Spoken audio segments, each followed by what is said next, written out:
describe him to me. And Muslims, look at the description of your Rasul. And for some, this would be the first time you hear what your Prophet looked like. I saw a man of striking appearance. ظاهر الوضاء أبلج الوجه, radiant face, حسن الخلق, beautifully created. لم تعبه الثجلة, his belly wasn't protruding. ولم تزر به السعلة, nor was his head disproportionate and small. وسيم قسيم, proportionate and delicate, finely made, a specimen of a creation. في عينيه دعج, in his eyes there was a contrast. The dark was immensely dark, the white was excessively white. وفي أشفاره وطف, and his eyelashes were long. وفي صوته صهل, and in his voice was a natural echo. وفي عنقه سطع, and his neck was elegantly long. وفي لحيته كثاثة, his beard was full and thick. أزج أقرن, his eyebrows were arched, but they were not joined. It was separated. In Samat فعليه الوقار, when he was silent, dignity covered him. وإن تكلم سماه وعلاه البهاء, and when he spoke, it was audible and clear, almost commanding and overtaking.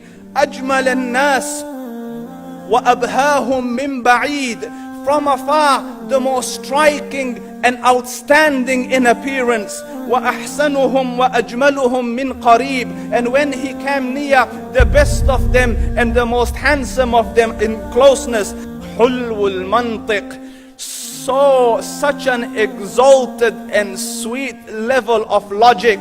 Like when he used to speak, it was so coherently logical, it was smooth and easy to understand.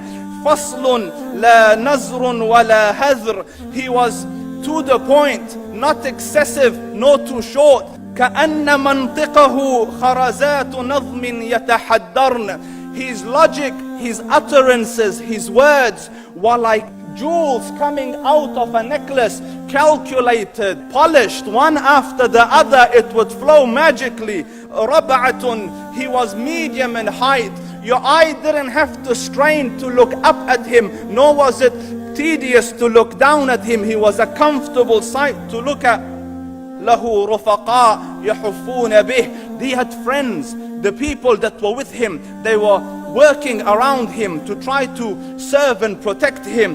إن قال سمعوا لقوله, when he used to say something, they used to hearken to what he used to say. وإن أمر تبادروا إلى أمره, when he commanded, they used to compete to fulfill the command.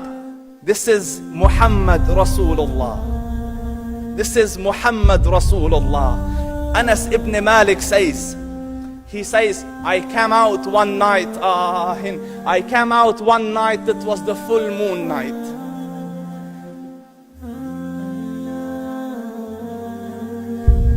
And I looked at the moon, and in the desert, understand, the moon is an awesome sight. It is smooth, it is radiant, it is clear, it is gentle compared to the scorching sun at which they are used to. So the moon was the epitome of beauty. So he says, I came out at a full moon night and I looked at the moon and I saw it, beautiful, handsome. So I said, let me go see if the moon is more handsome or my Prophet is more handsome. Let me see if that is more beautiful or the Prophet is more beautiful. So I went and I saw him standing afar. So I looked at his face and I looked at the moon, and I looked at his face and I looked at the moon, and I looked at his face and I looked at the moon, and he said, Wallahi, he was more handsome than the moon in its entirety. That is just the look of your Rasul. Aisha radiyallahu anha says, I was sewing with the needle. My needle dropped in the dark. I couldn't find it. I said, Ya Rasul, I can't find it. He moved his face close, and I swear, out of the radiance of his face, I found my needle. And the Prophet sallallahu alaihi wasallam was mind-bogglingly handsome, but his handsomeness was covered with waqar and jalal and hayba. The Sahaba say, when we used to sit at his feet, two feelings conflicting would come on the heart. The first one, you wanted to look at him. You wanted to behold the majesty of his face. And when you wanted to look up, shyness used to overtake you, so you used to look down.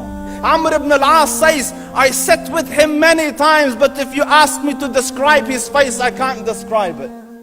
I wouldn't be able to look up to him ijlalan wa ta'zeeman. I couldn't look up at him. And that is why he didn't have the problems that Yusuf alayhi salam had.